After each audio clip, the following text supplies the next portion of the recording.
हाँ जी, class 12th क्या हाल चाल। आशा करते हैं आप लोग अच्छे होंगे और स्वस्थ होंगे। ठीक है, अभी आप लोगों के बोर्ड्स आने वाले हैं तो कोशिश करते हैं कि 19 तारीख को आपका एग्ज़ाम है, काफ़ी दिन है हमारे पास। तो मैं कोशिश करता हूँ कि इंडियन इकोनॉमिक डेवलपमेंट के जितने भी चैप्टर्स हमारे सिलेबस में आने वाले हैं उनकी समरी और एक बहुत जल्दी से रिवीजन मैं आपके लिए अपलोड कर दूँ। तो हमारे पास टोटल पहले 10 चैप्टर हुआ करते थे, 2 चैप्टर हमारे डिलीट हो गए, पॉवर्टी और इंफ्रास्ट्रक्चर। हमारा जो सबसे पहला चैप्टर है वो है Indian economy on the way of independence. Notes आपको यहाँ मिल जाएंगे, आप लोग इनको कॉपी में नोट कर सकते हो और लर्न कर सकते हो एग्ज़ाम के लिए। मैक्सिमम टॉपिक मैं कोशिश करूँगा यहाँ पे कवर करने की। आप लोगों को प्रोसेस सिर्फ इतना फॉलो करना है कि जो मैं पढ़ा रहा हूँ या नोट्स में उसको लर्न करना है अच्छे से, और साथ साथ नेक्स्ट काम ये करना है कि आपको बुक की एक्सरसाइज करनी है। जो टॉपिक यहाँ नोट्स में आपके कवर नहीं हो पाएंगे, जो थोड़े कम इंपॉर्टेंट हैं, कुछ डेटा है जो मैंने यहाँ छोड़ा हुआ है, वो आप बुक की एक्सरसाइज से बेसिकली क्या कर लेंगे, कवर। तो हमारे पास समय कम है, ज़्यादा इंपॉर्टेंट चीज़ों पे हम लोग फोकस करने वाले हैं यहाँ पर। तो अभी मेरे पास जो चैप्टर है पहला वो है Indian economy on the way of independence. देखो बेसिकली हमें सबको पता है कि पहले हमारे देश में मुग़ल थे, उसके बाद बेसिकली बैटल ऑफ प्लासी हुई। उस बैटल ऑफ प्लासी के अंदर जो मुग़ल राजा थे वो हार गए, और उसके बाद हमारे यहाँ पर ईस्ट इंडिया कंपनी ने धीरे धीरे पूरे देश पे कब्जा कर लिया।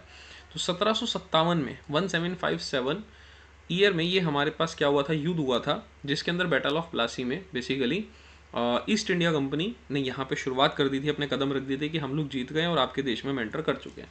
धीरे धीरे उन्होंने पूरे देश पे कब्जा कर लिया, और लगभग 200 साल की गुलामी के बाद हमें आज़ादी मिली 15 अगस्त 1947 में।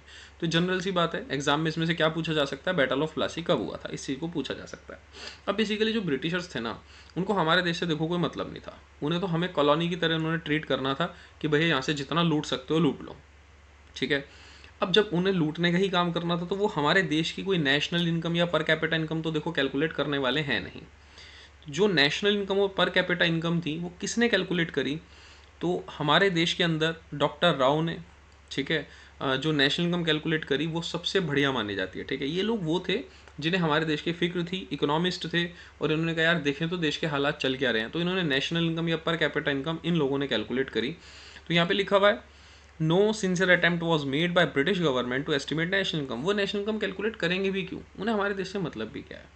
आगे लिखा हुआ है, estimate of doctor Rao national income and per capita income also consider very significant. यहाँ पे जो फर्स्ट नेशनल इनकम थी वो किसने कैलकुलेट करी थी, तो फर्स्ट नेशनल इनकम जो हमारी कैलकुलेट करी थी वो किसने करी थी, दादा भाई नरोजी ने। ठीक है, ये आप नाम याद रखना, दादा भाई नरोजी ने।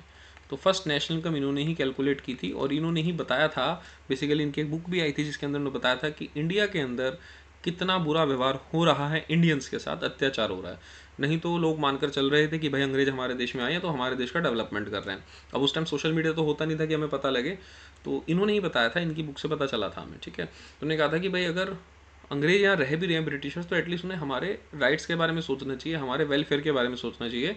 हमारा पैसा ड्रेन हो रहा है कहाँ पे, बाहर की तरक्की के लिए, यानी उनके देश के लिए, ब्रिटेन की तरक्की के लिए यूज़ हो रहा है।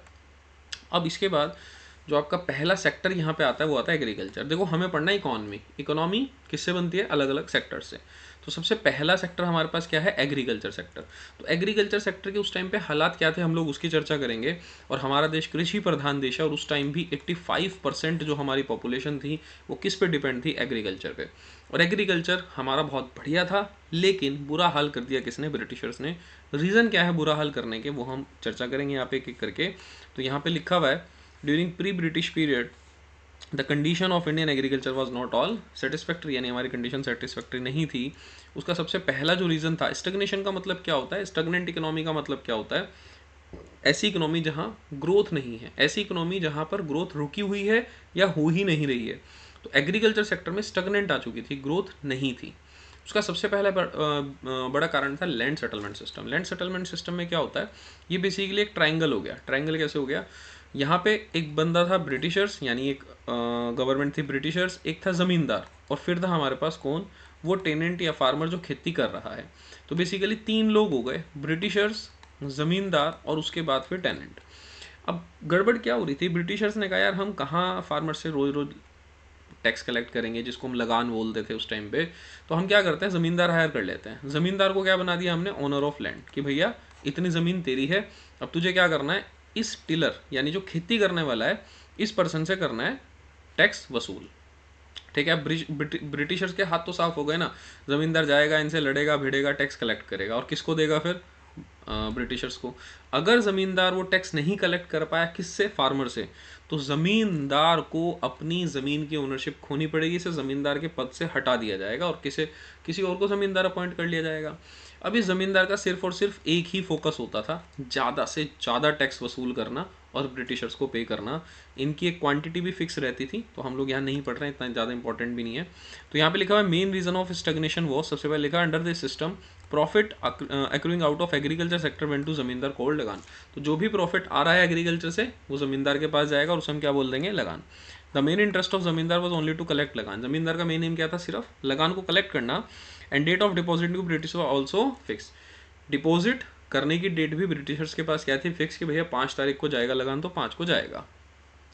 जमींदार and colonial government did nothing to improve the condition of agriculture. इतना मोटा पैसा लेने के बाद भी, यानी इतना सारा लगान लेने के बाद भी ब्रिटिशर्स ने या फिर जमींदार ने ना कभी भी फार्मर की भलाई के बारे में नहीं सोचा कि उसकी फैमिली में क्या चल रहा है, उसके घर में कितनी दिक्कतें आ रही हैं, ठीक है। तो ये सबसे बड़ा कारण था ब्रिटिश गवर्नमेंट का हमारे एग्रीकल्चर को बर्बाद करने का। दूसरा क्या करा? Commercialisation of agriculture. देखो शॉर्ट्स, थोड़े से जो नोट्स हैं आपके शॉर्ट्स हैं, एक्स्ट्रा चीज़ों के लिए हमें बुक प्रेफर करनी पड़ेगी, ठीक है। तो मैं नोट्स थोड़े से अपडेट भी करूँगा, इसमें डिटेल ज़्यादा डालूंगा, क्योंकि थोड़े पुराने नोट्स हैं, 4-5 साल हो गए इन्हें नोट्स को बनाए हुए, तो मैं आईडी यहाँ पे थोड़ी सी अपडेट भी करूँगा। लेकिन फिलहाल मैं आपको चैप्टर की समरी दे रहा हूँ, ठीक है। थोड़ी सी एक्स्ट्रा नॉलेज में बोलता रहूँगा, रिटर्न आपको नहीं मिलेगी, तो उसके लिए आप लोग बुक प्रेफर करेंगे, ठीक है। अब बेसिकली कमर्शियलाइजेशन ऑफ एग्रीकल्चर होता क्या है? देखो पहले जो इंडिया के अंदर किसान था ना, जब वो खेती करता था उसका मेन एम क्या होता था कि यार ये जो मैंने गेहूँ बनाया, चावल बनाया, दाल बनाया, इसको हम क्या करें? एक्सचेंज कर लें। फ्री में भी दे देते थे कि चलो यार मेरे पास ज़्यादा है इस बार ये चीज़, आप ले लो, कोई बात नहीं। यानी गाँव के अंदर बार्टर सिस्टम चलता रहता था, इतनी ज़्यादा पैसे की मारामारी नहीं थी, ठीक है। लेकिन हुआ क्या, इन्होंने इसको कमर्शियलाइज करना शुरू किया। इन्होंने कहा एक तो यार आप जो फूड क्रॉप बना रहे हो ना, ये फूड क्रॉप मत बनाओ, इसकी जगह क्या बनाओ? Cash crop. और आप क्या आपस में एक दूसरे के लेन देन करते हो? आप इसको मार्केट में बेचो और पैसा कमाओ। तो फार्मर के मन में आया लालच, फार्मर ने कहा ठीक है, हम लोग फूड क्रॉप की जगह क्या बनाएंगे? फोर्स करके उनको किस तरफ शिफ्ट कर दिया? Cash crop. कैश क्रॉप क्या होती है? बेसिकली इन्हें क्या चाहिए होता था, जो ब्रिटिशर्स थे इन्हें चाहिए था रॉ मटेरियल अपनी फैक्ट्रीज के लिए, ठीक है। इनकी फैक्ट्रीज थी इंग्लैंड में, तो उन्होंने कहा भाई हमें तो चाहिए रॉ मटेरियल, हम यहाँ से ले जाएंगे, ठीक है, पोर्ट के थ्रू, पानी के थ्रू हम लोग यहाँ से ले जाएंगे। लेकिन रॉ मटेरियल मिलेगा कहाँ से? तो उन्होंने इंडियन फार्मर्स को कहा कि भैया आप क्या बनाओ? कॉटन सिल्क जूट बनाओ, ठीक है, इंडिगो बनाओ। तो इससे भैया बहुत भुखमरी भी आई, फेमिन, जो फेमिन जिसको बोलते हैं वो आया। बेसिकली क्यों आया, इतनी भुखमरी क्यों आई? क्योंकि हमारे देश के अंदर ना प्रोडक्टिविटी एग्रीकल्चर की पहले ही लो है, हमें खाने पीने की चीज़ें पहले ही कम मिल रही हैं। उधर से क्या कह रहे हैं? फूड मत बनाओ, किस तरफ शिफ्ट हो जाओ? कैश की इधर, कैश क्रॉप बनाओ, कॉटन सिल्क जूट इंडिगो, इस चीज़ की खेती करो। तो इंडिगो की खेती से क्या होता था, वो ज़्यादा बेसिकली जो ज़मीन है उसके अंदर ज़्यादा पोषक तत्व ज़मीन की खींचते थे, अब वो कलरिंग करने के काम आता था, कपड़े वगैरह। तो वो फ़ायदा ब्रिटिशर्स ने अपना देखा, सिर्फ ये नहीं देखा कि भाई ज़मीन ख़राब हो रही है और जो किसान है वो अफोर्ड नहीं कर सकते इस खेती को, उन्होंने उस चीज़ को नहीं देखा। सूखा पड़ गया उन्हें कोई मतलब नहीं है, लोग मर रहे हैं उन्हें कोई मतलब नहीं है, ठीक है। तो काफ़ी लंबे समय तक रह कर भुखमरी के हालात इंडिया में बनते रहे, लेकिन उन्हें इस बात से कोई मतलब नहीं था। उन्होंने तो बस एग्रीकल्चर को किस तरफ मोड़ दिया? कमर्शलाइजेशन की तरफ, कि किसान जो खेती कर रहा है वो इस पर्पज से करे कि मार्केट के अंदर उसे चीज़ों को बेच के ज़्यादा पैसा कमाना है, ठीक है। लोगों का पेट भरना इनका उद्देश्य नहीं था अब। तो यहाँ लिखा हुआ है production of crop for sale in the market rather than for self consumption. खुद के कंजम्पशन के लिए खेती ना करने के उम्मीद से ना करना, और बाजार में बेचना है बस, हमें तो पैसा कमाना है। आगे लिखा हुआ है during the British rule farmers were given higher price. इसके लिए उनको प्राइस भी ज़्यादा दिए गए फॉर प्रोड्यूसिंग कैश क्रॉप, कि भैया आप कॉटन जैसी चीज़ें उगाओ, आपको पैसे क्या दिए जाएंगे? ज़्यादा। फिर आगे लिखा हुआ है however this did not improve the condition of farmer as they were producing cash crop which were ultimately use by British industry. अब देखो वो जो रॉ मटेरियल है उससे हमारे देश का तो भला हो नहीं रहा, फार्मर को थोड़े बहुत पैसे फालतू भी मिले तो उसे लगान में देने पड़ जाते थे, प्लस उसे जो पैसे फालतू मिले वो तो उसने अपने देख लिए, लेकिन हमारे देश के अंदर डेवलपमेंट तो नहीं हो रहा ना, हमारे देश के अंदर नौकरियाँ तो डेवलप नहीं हो रही। बताओ वो तो सारा रॉ मटेरियल कहाँ चला गया? दूसरे देश के अंदर, वहाँ से महंगा हो गया फिनिश गुड्स हमें ही मिल रहा है, तो अल्टीमेटली हमें ही लूटा गया, ठीक है। तो ये दूसरा कारण हो गया क्या, नुकसान का हमारे देश के अंदर, किसका? एग्रीकल्चर का। तो एग्रीकल्चर स्टैग्नेंट ग्रोथ क्यों थी? क्योंकि लैंड सेटलमेंट सिस्टम बेकार था, जमींदार को सारे राइट दे रखे थे कि तू फार्मर को मारपीट जो मर्जी कर। दूसरा कमर्शियलाइजेशन ऑफ एग्रीकल्चर, लालच भरा गया किसानों के मन में। तीसरा लो लेवल ऑफ प्रोडक्टिविटी, हमारे पास जो टेक्नोलॉजी थी बहुत वीक थी, फर्टिलाइजर नहीं थे, ब्रिटिशर्स ने उसके ऊपर कभी ध्यान नहीं दिया। और लास्ट है हमारे पास स्कार्सिटी ऑफ फंड, पढ़ लेते हैं एक बार। Low level of technology, lack of irrigation facilities, negligible use of fertiliser, यानी ना तो हमारे पास अच्छी टेक्नोलॉजी थी, इरीगेशन फैसिलिटी, पानी की फैसिलिटी नहीं थी, हम लोग पूरी तरह से मानसून पे डिपेंड थे, फर्टिलाइज़र बहुत नहीं थे, नेग्लिजिबल थे बिल्कुल, कि खाद वगैरह नहीं हमारे पास कि खेती हम लोग ज़्यादा बढ़ा सकें। इसकी वजह से प्रोडक्टिविटी पर हेक्टर बहुत कम था। तो पर हेक्टर प्रोडक्टिविटी जहाँ दूसरे देशों में बहुत ज़्यादा था, हमारे पास टेक्नोलॉजी ना होने की वजह से बहुत कम था। तो इसका डेटा भी है हमारे पास बुक में, बहुत ज़्यादा रेलिवेंट नहीं, आप देख सकते हैं फिर भी। लास्ट हमारे पास क्या है, scarcity of investment. Scarcity of investment का मतलब पैसे की कमी थी। अब देखो, जब फार्मर का सारा पैसा तो लगान में चला गया, तो बेचारा नई टेक्नोलॉजी या पानी के लिए, किसी भी व्यवस्था के लिए उसे पैसा चाहिए खेती करने के लिए, उसके पास हाथ में पैसा ही नहीं बचा, तो वो कैसे मतलब खेती करेगा। तो Indian agriculture facing scarcity of investment, terracing, flood control, तो बाढ़ आ गई, बाढ़ का पानी कैसे जाए, इन सब के लिए हमारे पास पैसे ही नहीं है ना। तो इसलिए एग्रीकल्चर सेक्टर के हालात क्या हो गए, बहुत ख़राब। प्लस 1947 के अंदर, 1947 के अंदर जब क्या हुआ, इंडिया और पाकिस्तान का बंटवारा हुआ, तो हुआ क्या, बहुत सारी जो फर्टाइल ज़मीन थी, ठीक है, जो बहुत बढ़िया खेती की ज़मीन थी, वो सारी चली गई किसके हिस्से में, पाकिस्तान के हिस्से में। तो एडवर्स इम्पैक्ट ऑफ पार्टीशन भी हमें झेलना पड़ा। जो बेसिकली देखा जाए तो जूट के लिए बहुत बढ़िया ज़मीन थी, वो सारी ज़मीन किसके हिस्से में चली गई, पाकिस्तान के हिस्से में। तो वो भी एक एडवर्स इम्पैक्ट हमारे सामने देखने को मिला। फिर अगर हम देखें तो भैया इंडस्ट्रियल सेक्टर के क्या हालात थे आज़ादी के टाइम पे, तो इंडस्ट्रियल सेक्टर के हालात भी अच्छे नहीं थे। ब्रिटिशर्स ने क्या करा, डिस्क्रिमिनेटरी टैरिफ पॉलिसी लेके आए, उसी को हम बोलते हैं डी इंडस्ट्रियलाइजेशन या डिक्लाइन ऑफ हैंडीक्राफ्ट इंडस्ट्री।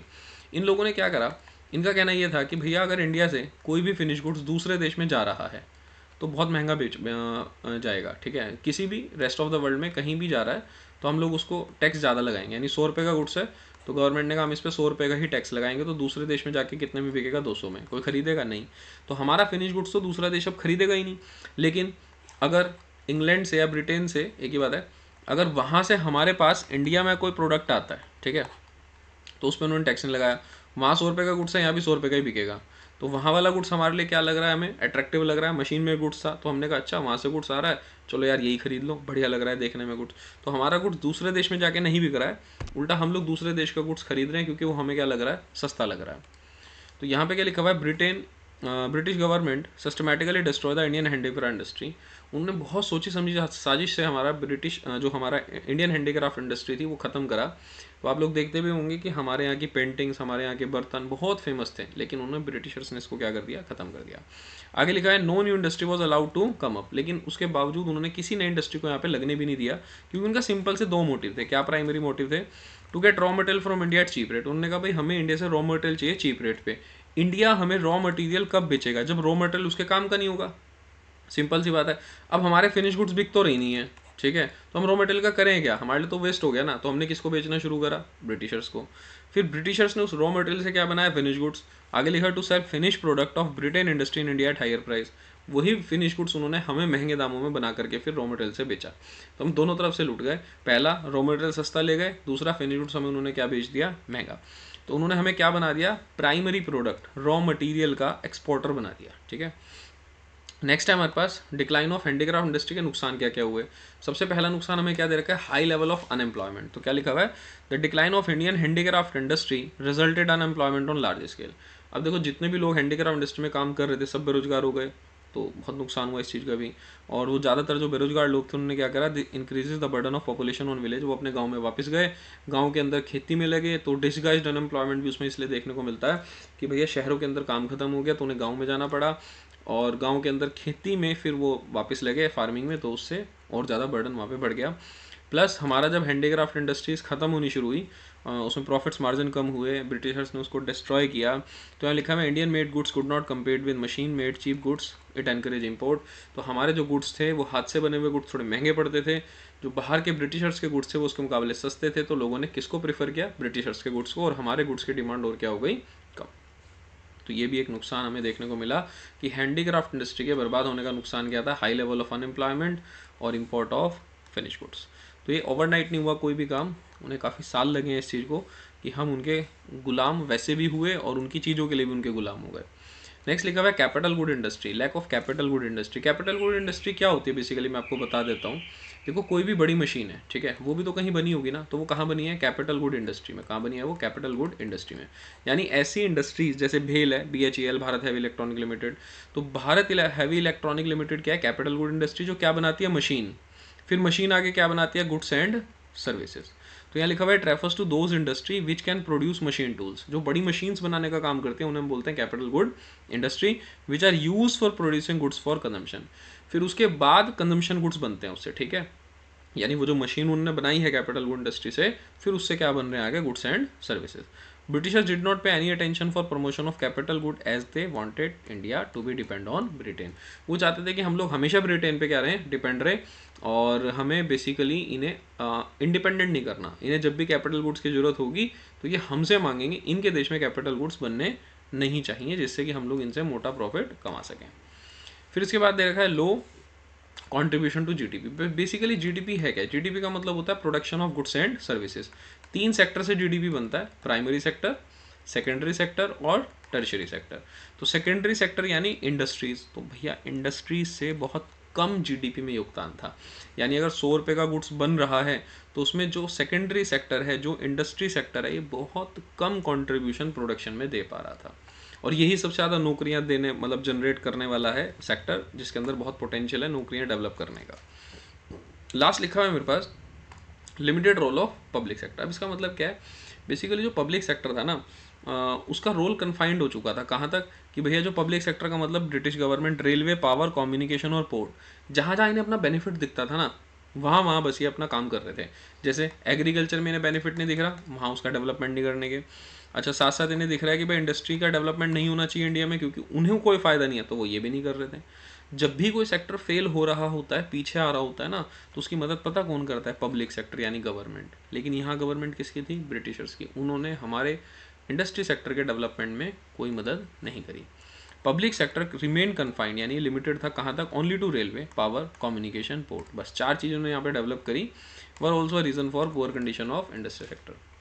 तो अगर थोड़ी सी गवर्नमेंट ध्यान देती, हालांकि ये तो बात करनी बेकार है, तो पब्लिक सेक्टर तो इंडस्ट्री सेक्टर बच सकता था, पर ऐसा नहीं हुआ।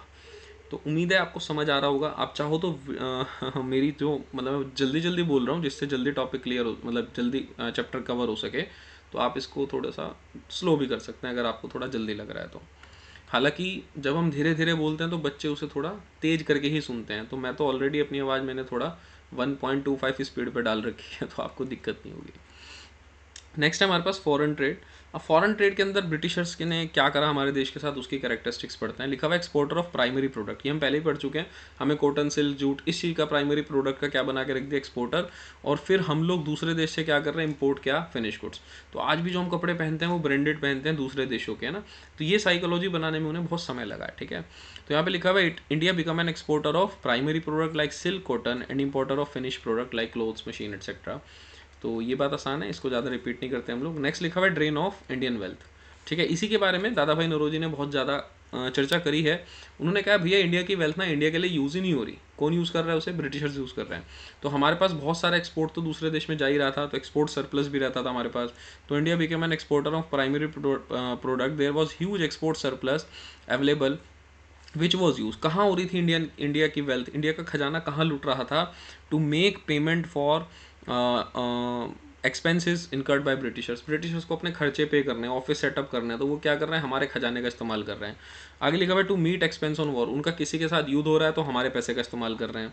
टू इम्पोर्ट इनविजिबल आइटम, उन्हें दूसरे देशों से सर्विसेज लेनी है तो हमारे पैसे का इस्तेमाल कर रहे हैं। तो बेसिकली इसी को हम लोग क्या बोलते हैं, ड्रेन ऑफ इंडियन वेल्थ, यानी कि हमारे देश का जो वेल्थ है, जो हमारे देश के डेवलपमेंट में लगना चाहिए, वो दूसरे देश में क्या हो रहा है, ट्रांसफर हो रहा है। नेक्स्ट हमारे पास क्या दे रखा है, monopoly control of British rule. हमारा 50% से ज़्यादा ट्रेड किसके साथ फिक्स हो चुका था, ब्रिटेन के साथ। हम लोग उन्हें प्राइमरी प्रोडक्ट देते थे, हम दूसरे देश को प्राइमरी प्रोडक्ट बेच के पैसा कमाना चाहते थे, लेकिन हमारे पास परमिशन ही नहीं थी। तो लिखा हुआ है more than half of Indian trade was restricted to Britain. The opening of, फिर स्यूज कैनाल बना, तो स्यूज कैनाल ने बहुत ज़्यादा टाइम सेविंग कर दिया, किसके लिए, ब्रिटिशर्स के लिए। अब रास्ता बहुत आसान हो गया, आप लोग मैप में देख भी सकते हैं स्यूज कैनाल। तो 1869 में क्या बनाया गया, स्यूज कैनाल, जो डायरेक्ट रूट सर्व करता था किसके बीच में, इंडिया और ब्रिटेन के बीच में। तो ये इंपॉर्टेंट टर्म है, ध्यान रखना। जैसे बैटल ऑफ प्लासी था, ऐसे ही यहाँ पे स्यूज कैनाल कब हुआ, 1869 में। बहुत बहुत इंपॉर्टेंट टर्म है, ध्यान रखना इस चीज़ का। फिर हमारे पास आती है demographic condition. Demographic condition basically क्या होती है, यहाँ पर जब हम पॉपुलेशन पे कमेंट करेंगे, पॉपुलेशन की कैरेक्टरिस्टिक्स पे कमेंट करेंगे कि भैया उनकी हेल्थ कैसी थी, लिटरेसी रेट कैसा था, बर्थ रेट, डेथ रेट कैसा था, तो ये सब क्या कहलाता है, हमारा पॉपुलेशन। अब पॉपुलेशन कब से काउंटिंग करनी शुरू करी थी ब्रिटिशर्स ने? 1881 से। बेसिकली ब्रिटिशर्स तेज थे, तो वो चाहते थे कि इंडिया की पॉपुलेशन का डेटा हमारे पास एटलीस्ट होना चाहिए, जिससे कि हम इन्हें और अच्छे से कंट्रोल कर पाएँ। तो 1881 में उन्होंने सेंसस शुरू किया, 1881 में। और सेंसस का मतलब क्या था कि ओवरऑल पॉपुलेशन की काउंटिंग करना, ठीक है, और सारी डिटेल अपने पास ले लेना। और 1921 को हम लोग क्या बोलते हैं? Year of great divide. ये वो बेसिकली ईयर था जिसमें हम लोग सेकेंड डेमोग्राफिक कंडीशन में क्या हो चुके थे? ट्रांसफ़र हो चुके थे। इसमें इसके अंदर क्या होता है, जो हमारा बर्थ रेट होता है वो तो बढ़ रहा होता है सेकेंड स्टेज के अंदर, और जो डेथ रेट होता है वो क्या हो रहा होता है? फॉल। फर्स्ट स्टेज के अंदर दोनों बढ़ रहे होते हैं, बर्थ रेट भी और डेथ रेट भी। तीन तरह की डेमोग्राफिक बेसिकली ट्रांजिशन होते हैं। पहला, बर्थ रेट भी बढ़ रहा है और डेथ रेट भी बढ़ रहा है, तो ये खतरनाक है। दूसरा, क्योंकि देखो पढ़े लिखे लोग नहीं होंगे तो भी डेथ रेट क्या होगा? हेल्थ फैसिलिटीज़ नहीं होंगी तो डेथ रेट ज़्यादा होगा। बर्थ रेट ज़्यादा इसलिए होता है क्योंकि लोग पढ़े लिखे नहीं हैं, उन्हें छोटी फैमिलीज़ की वैल्यू नहीं पता। लेकिन 1921 में एकदम से क्या हुआ कि 1921 में उसके बाद से कभी देश की पॉपुलेशन घटी ही नहीं, ठीक है। तो डेथ रेट कम हुआ लेकिन बर्थ रेट बढ़ता ही रहा। और थर्ड स्टेज होती है कि बर्थ रेट भी डाउन जा रहा है और डेथ रेट भी। ये अच्छी कंडीशन है कि भैया लोग पढ़े लिखे हैं और हेल्थ फैसिलिटीज़ भी अच्छी हैं, इसलिए डेथ रेट भी क्या हो रहा है? कम हो रहा है। तो उस टाइम पे हम किस में थे? सेकेंड फेज में थे, जहाँ पर बर्थ रेट तो बढ़ रहा था लेकिन डेथ रेट क्या हो रहा था? कम। तो पॉपुलेशन में जनसंख्या विस्फोट हुआ, और ये आज हम देख सकते हैं कि जनसंख्या हमारे यहाँ कितनी ज़्यादा है। अब इसकी कैरेक्टरिस्टिक्स पढ़ते हैं जी। क्या दे रखा है? ये दोनों इंपॉर्टेंट डेट है। फर्स्ट सेंसस कब हुआ और ईयर ऑफ ग्रेट डिवाइड किसको बोलते हैं, तो आप लोग नोट्स बना रहे हैं तो वहाँ लिखते रहना। फिर अगला हमारे पास high birth rate and death rate. तो दोनों हाई थे, both birth rate and death rate were high, nearly 48 and 40 per 1000 respectively. यानी 1000 लोगों में कितने लोग डेवलप हो रहे हैं हर साल? 48। और 1000 लोगों में से डेथ कितने लोगों की हो रही है? 40 की। तो इसका मतलब ये है कि ये दोनों ही क्या हैं? हाई हैं। नेक्स्ट क्या है हमारे पास? लो लिटरेसी रेट, यानी कि जो सामान्य पढ़ना लिखना बोलना, इसको हम लिटरेसी बोलते हैं, और ये भी बहुत कम था। फीमेल्स में देखेंगे तो 7% सिर्फ महिलाएं थी जो पढ़ना लिखना जानती थी। और अगर ओवरऑल लिटरेसी रेट देखेंगे तो हमारा कितने से कम था? 16%, यानी कि 16% लोग सिर्फ लिटरेट थे। तो कितना मुश्किल है ऐसे देश को आज़ाद कराना, आप खुद सोचो कितने सारे लोग ऐसे थे जो लिटरेट नहीं थे। और ये सब हुआ भी ब्रिटिशर्स की वजह से ही था। बेसिकली हमारी जो एजुकेशन है उसे ख़त्म करने वाले भी वही हैं। नेक्स्ट देखा है पुअर हेल्थ फैसिलिटीज़। तो हेल्थ फैसिलिटीज़ के हालात आज ही यहाँ इतने डाउन हैं, तो सोचो उस टाइम पे क्या होंगे। हेल्थ फैसिलिटीज़ बेसिकली गवर्नमेंट की थोड़ी सी ज़्यादा ख़राब है, जिसके पास पैसा है वो प्राइवेट अच्छी भी ले सकता है। तो हेल्थ फैसिलिटीज़ में क्या दे रखा है? इतनी बड़ी जनसंख्या को हेल्थ फैसिलिटीज़ देना कोई आसान बात भी नहीं है। तो यहाँ पे लिखा हुआ है public health facilities were unavailable to large population और where available were highly inadequate, यानी पब्लिक हेल्थ फैसिलिटीज़ बहुत कम थी, और जहाँ थी भी वहाँ पे बहुत। तो लिखा हुआ है public health facilities were unavailable to large population. बहुत बड़ी पॉपुलेशन ऐसी थी जिसके पास हेल्थ फैसिलिटीज़ नहीं अवेलेबल थी, हॉस्पिटल्स नहीं थे, और जहाँ थे भी वहाँ बहुत कम थे रिक्वायरमेंट से। यानी रिक्वायरमेंट बहुत ज़्यादा थी और वहाँ पे अवेलेबल बहुत कम थे। तो बहुत ज़्यादा यहाँ पे कोई डेटा तो नहीं है, पर हम ये बोल सकते हैं पब्लिक हेल्थ फैसिलिटीज़ अच्छी नहीं थी। नेक्स्ट इंपॉर्टेंट टर्म है हाई इन्फेंट मोर्टेलिटी रेट, यानी IMR, इसको हम शॉर्ट फॉर्म में बोलते हैं। IMR का मतलब है इन्फेंट मोर्टेलिटी रेट, का मतलब है वो इन्फेंट, वो बच्चे जो अभी 1 साल की एज भी क्रॉस नहीं कर पाए, उससे पहले उनकी डेथ हो गई, तो उसको हम बोलते हैं इन्फेंट मोर्टेलिटी रेट। लिखा हुआ है number of infant dying before reaching 1 year of age. किसी भी देश में अगर IMR ज़्यादा है तो वहाँ की बेकार हेल्थ फैसिलिटीज़ को वो शो करेगा। तो हम लोग कितने उसमें काउंट करते हैं? 1000 में हम लोग इसको काउंट करते हैं। और ये रेट था 218 पर 1000, यानी 1000 बच्चों में से 218 बच्चे तो 1 साल की एज क्रॉस करने से पहले उनकी डेथ हो जाती थी, जो कि अब कुछ रिसेंट टाइम का डेटा अगर हम देखें तो 44 तक ही आ गया है, और करंट का डेटा देखेंगे तो ये अभी और नीचे आ गया होगा, क्योंकि धीरे धीरे हमारी हेल्थ फैसिलिटीज़ अच्छी हुई हैं। और चाइना में तो शायद 9 के आसपास है, तो वहाँ बहुत ज़्यादा अच्छी हेल्थ फैसिलिटीज़ हैं। नेक्स्ट है हमारे पास लाइफ एक्सपेक्टेंसी का कम होना। लाइफ एक्सपेक्टेंसी का मतलब है एक पर्सन एवरेज कितना जिएगा। लिखा हुआ है average number of years for which people are expected to live. बात समझ में आ गई? एक पर्सन कितना ऑन एन एवरेज उसकी उम्र होगी, उसकी लाइफ होगी, उसे हम क्या बोलते हैं? Life expectancy. ये बहुत लो थी, यहाँ 44 दे रखा है, नई मतलब नए इसको अभी अपडेट किया गया, तो ये मेरे ख्याल से 32 के आसपास है, तो उसको आप लोग अपनी बुक में चेक कर सकते हैं।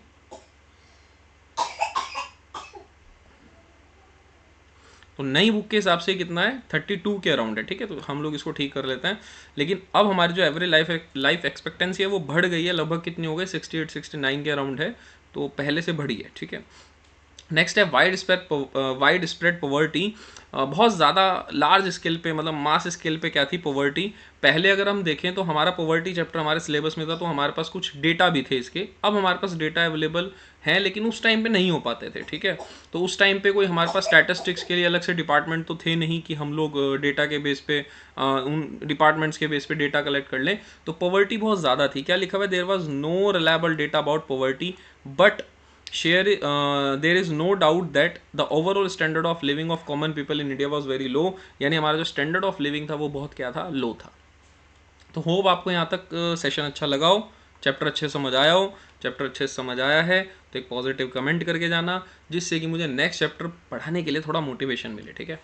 नेक्स्ट है हमारे पास ऑक्यूपेशनल स्ट्रक्चर। बेसिकली पूछते ना हमारे से आपका ऑक्यूपेशन क्या है, यानी कि आदमी किस काम में एंगेज है, वर्किंग पर्सन किस सेक्टर में काम कर रहा है। तो हमारे पास 3 सेक्टर है basically, primary sector, secondary sector और टर्शियरी सेक्टर।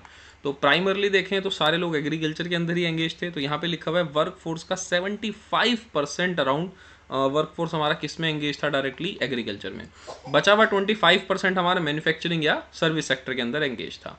तो पहले यहाँ लिखा हुआ है ऑक्यूपेशनल स्ट्रक्चर का मतलब क्या है, distribution of working person among different industries and sector. ये इसमें से ना आपका 3 या 4 नंबर का एक शॉर्ट नोट आ सकता है कि भैया ऑक्यूपेशनल स्ट्रक्चर पे उस टाइम के ऑक्यूपेशनल स्ट्रक्चर के बिहेवियर पे कमेंट करो, ठीक है। तो हम लोग पहले ऑक्यूपेशनल स्ट्रक्चर का मीनिंग बता सकते हैं, distribution of working person among different industries और सेक्टर। उसके बाद हमें थोड़ा सा डेटा वगैरह का यूज़ करना है कि 75% वर्कफोर्स का हिस्सा हमारा किस में एंगेज था, एग्रीकल्चर में, और रेस्ट 25% किस में था, मैन्युफैक्चरिंग या फिर सर्विसेज में। अब कुछ स्टेट ऐसे थे जहाँ पे डिपेंडेंसी एग्रीकल्चर की कम हुई थी, और कुछ स्टेट ऐसे थे जहाँ पे डिपेंडेंसी उल्टा बढ़ गई थी पहले से। तो यहाँ लिखा हुआ है जैसे कि स्टेट ऑफ तमिलनाडु। अब देखो ये स्टेट भी याद रखना, एमसीक्यू में पूछा जा सकता है, असर्शन रीजन में पूछा जा सकता है। शॉर्ट नोट बनाना है तो हमें वहाँ पे भी ये हेल्प करेगा। जैसे तमिलनाडु, आंध्र प्रदेश, केरला, कर्नाटका, महाराष्ट्र और वेस्ट बंगाल, ये ऐसे एरिया थे जहाँ पे डिपेंडेंसी एग्रीकल्चर पे क्या हुई थी, कम। लेकिन अगर हम दूसरी तरफ देखें, ओडिशा, राजस्थान, पंजाब, ऐसी जगह थी जहाँ पर एग्रीकल्चर की जो डिपेंडेंसी थी वो उल्टा बढ़ गई थी, यानी कि यहाँ पर एग्रीकल्चर में काम करने वाले लोगों की संख्या बढ़ी है। तो बेसिकली देखो, हर गवर्नमेंट या हर इकॉनमी ये चाहती है कि भैया एग्रीकल्चर पे डिपेंडेंसी लोगों की कम हो, रिस्की बिजनेस है, और लोग सेकेंडरी या फिर टर्शरी सेक्टर की तरफ मूव हो। तो इंडिया के अंदर ये हुआ भी है, लेकिन हमारा सेकेंडरी सेक्टर क्या रहता है, वीक। तो क्या लास्ट टॉपिक हमारे पास क्या आता है, इंफ्रास्ट्रक्चर। तो इंफ्रास्ट्रक्चर की हम लोग बात करते हैं। इंफ्रास्ट्रक्चर का मतलब बेसिकली होता क्या है, इंफ्रास्ट्रक्चर का मतलब है सपोर्टिव एक्टिविटी। देखो मेन गेम जो है ना वो प्रोडक्शन का है, ठीक है। Production of goods and services ज़्यादा है, देश ताकतवर ज़्यादा है, तभी हम उसको मेजर करते हैं जीडीपी में। तो जिस देश की जीडीपी ज़्यादा, हम लोग उसको उतना ही ज़्यादा ताकतवर बोलते हैं, ठीक है। अब जीडीपी ज़्यादा करने के लिए चाहिए हमें इंफ्रास्ट्रक्चर, यानी सपोर्टिव एक्टिविटी, ठीक है। गांव के अंदर हमें बेसिकली प्रोडक्शन ज़्यादा करना है एग्रीकल्चर का, तो वहाँ बैंक होना चाहिए, वहाँ रोड होनी चाहिए, वहाँ रेलवे होना चाहिए, वहाँ पे इलेक्ट्रिसिटी होना चाहिए। यानी खेती करने के लिए, फार्मिंग करने के लिए जो भी सपोर्टिव एक्टिविटी है वो जितनी बढ़िया होंगी ना भैया, प्रोडक्शन उतना ज़्यादा होगा, ठीक है। तो हमारे देश के अंदर जनरली अभी तक तो पावर का भी बहुत इशू रहता था, अब धीरे धीरे हमारे जो पावर की दिक्कत थी वो ठीक हो रही है, ठीक है। तो पावर बढ़िया होगी तो वो सभी सेक्टर्स को क्या करेगी, हेल्प करेगी क्या करने में, बेसिकली ज़्यादा प्रोडक्शन में। तो उस टाइम पे बेसिकली रोड के क्या हालात थे, तो यहाँ लिखा हुआ है British government could not focus on construction of road due to scarcity of fund. भैया ब्रिटिशर्स कह रहे हैं पैसा नहीं है, हम रोड नहीं बना रहे हैं। रोड उन लोगों ने बनाया, लेकिन वहां पर जहां पर उनका मोटिव था, उनका पर्सनल बेनिफिट होना था। क्या, the road that were build primarily serve the interest of mobilizing army and shifting raw material. भैया उन्हें रॉ मटेरियल शिफ्ट करना है, उन्हें शहरों से रॉ मटेरियल को कहाँ लेके जाना है, पोर्ट तक, बंदरगाहों तक। तो जो जहां से रॉ मटेरियल उनके शिफ्ट होने हैं, जल्दी पहुंचाना है उनको रॉ मटेरियल को, वहां सड़कें बना रहे हैं। गाँव में सड़कें नहीं बना रहे कि भैया गाँव के लोग परेशान हो रहे हैं। प्लस मोबिलाइजिंग आर्मी, अब इंडियन टेरिटरी को कंट्रोल करना है, आर्मी को जल्दी भेजना है, तो सड़कें तो बढ़िया होनी चाहिए ना। तो उन्होंने आर्मी को शिफ्ट करने के लिए एक जगह से दूसरी जगह जल्दी पहुंच पाए, रॉ मटेरियल को शिफ्ट करने के लिए रोड को बनाया। आगे लिखा, people living in rural area suffered badly. गाँव के लोग बेचारे नेचुरल कैलेमिटी के टाइम पे बर्बाद हो रहे हैं, परेशान हो रहे हैं, ब्रिटिश को कोई फर्क नहीं पड़ता। तो रोड उनने बनाई, पर उसमें भी उनका छुपा हुआ मोटिव क्या था, उनका अपना फायदा। फिर ब्रिटिशर्स ने भैया यहाँ पे रेलवे डेवलप किया, काफ़ी पैसा लगाया। रेलवे बनाने का मोटिव भी उनका यही था कि भैया हमें पोर्ट तक, बंदरगाह तक रॉ मटेरियल को लेके जाना है, और सस्ते में लेके जाना है और जल्दी लेके जाना है। तो उन्होंने रेलवे को डेवलप किया कि ये रेलवे हमें 2 तरीके से हेल्प करेगा। एक तो हम लार्ज डिस्टेंस एरिया जल्दी कवर कर लेंगे, और इसमें अच्छी क्वांटिटी में, बल्क क्वांटिटी में एक साथ सामान चला जाएगा। तो लिखा हुआ British government railway in India introduce कब करा इन्होंने, 50 में, और 1853 में पहली ट्रेन हमारी मुंबई से थाने के अंदर यहाँ पे इन्होंने चला दी थी। तो 1850 के अंदर इन्होंने ब्रिटिशर्स ने क्या करा, यहाँ पे रेलवे को इंट्रोड्यूस किया। रेलवे ने इंडियन इकोनॉमी को दो तरीके से अफेक्ट किया। पहला, railway enable people to undertake long distance travel and broke geographical barrier, यानी देश के वो एरिया जहां पर हम पहले नहीं जा पाते थे, पैदल होंगे तो कैसे जाएंगे, या फिर घोड़ा गाड़ी इन चीज़ों से कैसे जा पाएंगे, सब लोगों के पास कार भी तो नहीं होती थी। तो अब जोग्राफिकल बैरियर क्या हो गए, ब्रोक, जहां तक हम नहीं जा सकते थे, अब रेलवे के थ्रू हम पूरे हिंदुस्तान का चक्कर काट सकते हैं, हमें कोई दिक्कत नहीं है। नेक्स्ट है it enhance commercialisation of agriculture which adversely affect the self sufficiency of village. पहले क्या था भैया, हमने जो अनाज उगाया हम बाजार में बेचने तो जाते नहीं थे, हमारे पास इतनी व्यवस्था नहीं थी, तो हम लोग क्या करते थे, शहरों में ना बेच करके गाँव में ही आपस में खा पी लेते थे, एडजस्ट कर लेते थे। लेकिन अब गाँव से लोग शहरों की तरफ जा रहे हैं रेलवे में, और कमर्शियलाइजेशन ऑफ एग्रीकल्चर ऊपर आ गया काफ़ी, लोगों पैसे का लालच आ गया और लोग शहरों में जाकर उसे बेच रहे हैं, तो गाँव में फूड की क्या होने लगी, कमी होने लगी। तो बेसिकली यहाँ पे लिखा है। तो दो इंफ्रास्ट्रक्चर की हमने बात करी, रेलवे और रोड। नेक्स्ट हमारे पास क्या लिखा हुआ है, एयर एंड वाटर ट्रांसपोर्ट। तो उसमें भी उन्होंने काम किया एयर वाटर ट्रांसपोर्ट में, लेकिन दिक्कत क्या हुई ना, ये महंगा पड़ता था, तो उसके अंदर ज़्यादा हमारे पास कोई डिटेल नहीं है। British government took major for developing water and air transport, उस पर भी उन्होंने काम किया, लेकिन बहुत ज़्यादा नहीं किया, क्योंकि रेलवे उन्हें क्या पड़ता था, सस्ता। फिर उन्होंने इलेक्ट्रिक टेलीग्राफ बेसिकली इंट्रोड्यूस किया। इसके थ्रू ये क्या करते थे, इन्फॉर्मेशन को बहुत जल्दी एक जगह से दूसरी जगह क्या कर सकते थे, ट्रांसफर। और भारत के अंदर इन्हें, क्योंकि भारत को कंट्रोल करना था, इंडियन टेरिटरी को, तो इन्होंने लॉ एंड ऑर्डर क्या किया, बेसिकली इसको मेंटेन करने के लिए इन्होंने इलेक्ट्रिक टेलीग्राफ जैसी सुविधाएं डेवलप करी, तो कम्युनिकेशन बहुत बेटर हो सके, कम्युनिकेशन लेट ना हो, जिससे कि ये लोग हम पर ज़्यादा अच्छे से कंट्रोल रख सकें, इसलिए इन्होंने कम्युनिकेशन की व्यवस्था को और क्या किया, दुरुस्त किया। लास्ट हमारे पास क्या लिखा हुआ है, रीजन फॉर इंफ्रास्ट्रक्चर। ये ना एग्जाम में आया हुआ भी है सैम्पल पेपर वगैरह में, कि इलेक्ट्रिक टेलीग्राफ बेसिकली क्यों, ये इतना फास्ट सोर्स ऑफ इन्होंने तरीका क्यों अपनाया, कैसे क्यों डेवलप किया, तो क्यों किया, for maintaining law and order, कानून व्यवस्था बनी रहे तो कम्युनिकेशन क्या होना चाहिए, फास्ट। यहाँ पे लिखा हुआ है रीजन फॉर इंफ्रास्ट्रक्चर डेवलपमेंट, जो पहले हमने इंफ्रास्ट्रक्चर पढ़ा उसी टॉपिक में से बन जाएगा, कि इन्होंने क्यों इंफ्रास्ट्रक्चर डेवलप किया। The roads were build for mobilizing army and shifting raw material, ये हमने पहले भी पढ़ा था। Material to nearest railway station and port, तो रेलवे स्टेशन और पोर्ट तक पहुंचाने के लिए हमने सड़कें बनाई, और साथ साथ रेलवे हमने क्यों बनाया, to have effective control over Indian territory, भैया हम अपनी आर्मी को फटाफट एक जगह से दूसरी जगह भेज सकें और इंडियंस को दबा के रख सकें।